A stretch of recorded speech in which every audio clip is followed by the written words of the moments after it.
में आपका स्वागत है। मैं हूं आपके साथ तरन्नुम जहां शेख। आज खंडवा दौरे पर है सीएम शिवराज सिंह चौहान। ऐसे में वो क्या कुछ कह रहे हैं वहां पर हम आपको सुनाते हैं। उषा दीदी, इस भवन का नाम किशोरदा के नाम पर ही रखा जाएगा।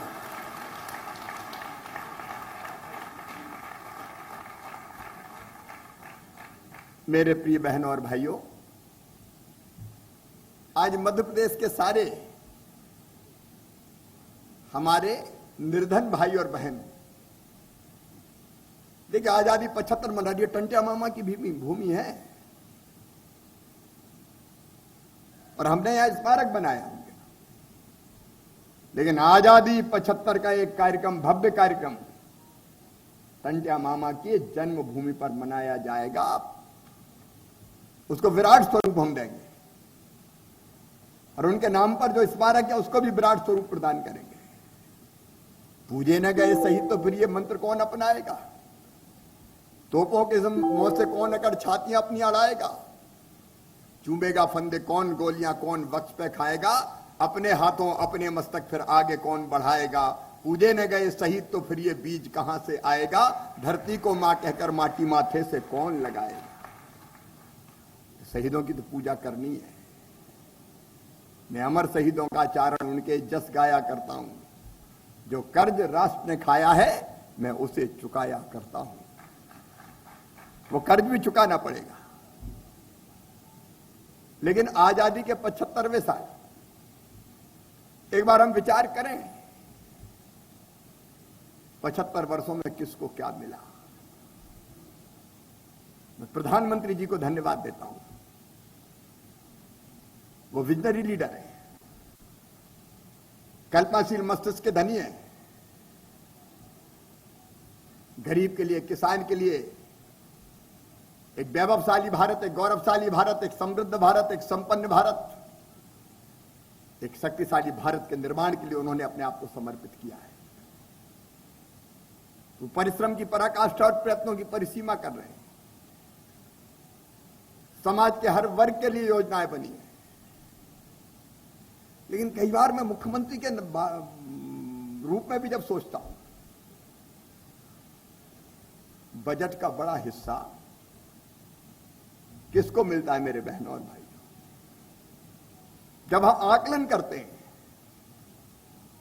तो कई बार लगता है कि आजादी के बाद से जो परंपरा शुरू हुई हम बदलने की, उसको पूरा प्रयत्न कर रहे हैं। बड़ा हिस्सा कुछ लोगों के जिम्मे, कुछ लोगों के पास चला जाता है। चला जाता मतलब बांटते नहीं है। और मैं उसको पूरी तरह से गलत भी नहीं कह रहा। अब मैं मध्य प्रदेश के बजट की बात करूं तो हमारे बजट का 60,000 करोड़ रुपया हम तनख्वाह बांटने में खर्चा करते हैं। तनख्वाह बांटने में जाता है। देखो ये देश सबका है। मैं ये नहीं कह रहा कि तनख्वाह नहीं बांटनी चाहिए। कोरोना में भी मैंने कटने नहीं दी, पूरी पूरी दी। लेकिन हमको विचार तो करना पड़ेगा, प्रदेश की टोटल जनसंख्या में से गरीब कितने हैं? अरे जो गरीब है उनको भी जीने का हक और मुस्कुराने का अधिकार है। ये धरती उनकी भी है, ये संसाधन भी उनके हैं। ये जमीनें, ये जंगल, ये खदानें, सबका हक है इस पे। और इसलिए जब हम विकास की बात सोचते हैं तो कुछ लोग आगे, कई लोग आगे बढ़ गए, कई पीछे छूट गए। इसलिए जरूरी है कि गरीबों को भी विकास में पूरा हक दिया जाए, किसानों को भी विकास में पूरा हक दिया जाए। और इसका कार्यक्रम उसी का प्रतीक है। समावेशी विकास की हम बात करते हैं। विकास का मतलब केवल ग्रोथ रेट बढ़ाना नहीं है। ग्रोथ रेट बढ़ी और गरीब को कुछ मिले नहीं तो काय का विकास? और इसलिए विकास ऐसा हो जो गरीब की कुटिया में भी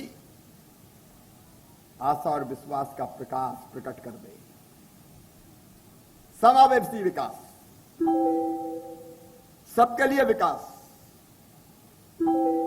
और इसलिए यह तय किया भारतीय जनता पार्टी की सरकार ने, प्रधानमंत्री जी ने भी तय किया, मध्य प्रदेश में हमने भी तय किया कि गरीब की बुनियादी जरूरत तो पूरी होनी चाहिए। और जब उसकी बात हम करते हैं तो रोटी, कपड़ा, मकान, पढ़ाई लिखाई, दवाई, ये बुनियादी जरूरतें हैं, ये सबकी जरूरत है। और इसलिए हमने इस दिशा में काम करना शुरू किया। पिछली 7 तारीख को अन्नोत्सव था, यहां भी मनाया गया होगा। मध्य प्रदेश के 1,15,00,000 परिवारों के 4,90,00,000 भाई और बहनों को अभी तो नवंबर तक प्रधानमंत्री जी फ्री में राशन दे रहे हैं और हम 1 रुपया किलो दे रहे हैं। वो अलग आता है, ये अलग आता है। लेकिन ये केवल देना नहीं है, ये सोचा समझा दर्शन है कि एक दिन की मजदूरी में महीने भर का राशन गरीब के घर आ जाना चाहिए, भरपेट वो भोजन करे। ये अन्नोत्सव, मुख्यमंत्री अन्नपूर्णा योजना, ये नाटक नहीं है, ये गरीब का हक देने का प्रयास है। यहां खंडवा में भी अन्नोत्सव अच्छा हुआ होगा। अभी झोला वाले कहीं रह गए, अब अभी और आ रहे हैं, तो 7 तारीख को फिर करना है। सबको झोला में दो। राम की चिड़ैया राम को खेत, खावरी चिड़ैया भर भर पेट, भरपेट भोजन मिले। और एक दिन की मजदूरी में भोजन आ जाए तो 29 दिन की बचे तो कपड़ा बर्तन खरीदे। फिर दूसरी बड़ी जरूरत है मकान की।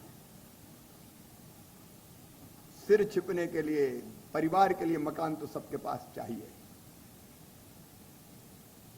आज मुझे प्रसन्नता है कहते हुए, प्रधानमंत्री जी के आशीर्वाद से केंद्र सरकार का भी पैसा, राज्य सरकार का भी पैसा अलग अलग लगा। आज 1,29,000 शहरी गरीब भाइयों और बहनों को मकान की सौगात मिल रही है। या तो वो प्रवेश कर रहे हैं, या उनकी किस्त डाली जा रही है, या मकान बनाने के लिए भूमि पूजन हो रहा है।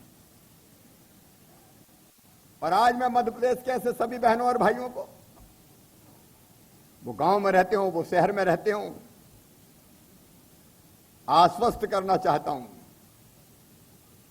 मध्य प्रदेश में कोई गरीब बिना छत के नहीं रहेगा। हम भव्य बंगला नहीं बना सकते, छोटा सा मकान तो बनाने के लिए पैसा दे सकते हैं,